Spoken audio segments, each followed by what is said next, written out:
গণতন্ত্রের বাইরে সরকারের ভিন্ন উদ্দেশ্য থাকলে সেটা ভালো হবে না, এই মন্তব্য করেছেন বিএনপির স্থায়ী কমিটির সদস্য আমির খসরু মাহমুদ চৌধুরী।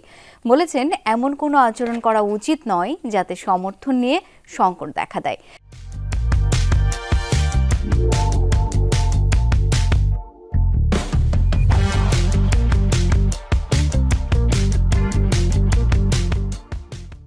সকালে জাতীয় প্রেস ক্লাবে জিয়া পরিষদের এক আলোচনা সভায় এসব মন্তব্য করেন তিনি। বলেন, অনির্বাচিত সরকার যত বেশি ক্ষমতায় থাকবে তত গণবিচ্ছিন্ন সিদ্ধান্ত আসতে থাকবে।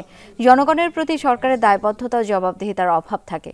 বলেন, প্রত্যেকটি পদক্ষেপ, সিদ্ধান্ত বা কথা বলার আগে সরকার পরিচালনায় যুক্তদের সতর্ক থাকতে হবে।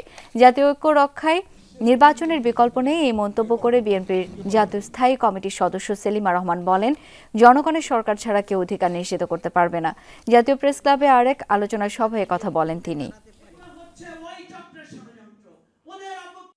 নির্বাচন না হলে পরে আমাদের নানা রকম সমস্যা দেখা দেবে এবং গণতন্ত্র ফিরে আসবে না। গণতন্ত্রের মেইন হলো মৌলিক অধিকার, যেটা মানুষের ভোটের অধিকার। নির্বাচিত সরকার দেশ পরিচালনা যত বেশি দিন করবে তত বেশি গণবিচ্ছিন্ন সিদ্ধান্ত আসতে থাকবে। নির্বাচন হচ্ছে গণতন্ত্রের বাহক, ইট ইজ এ ক্যারিয়ার।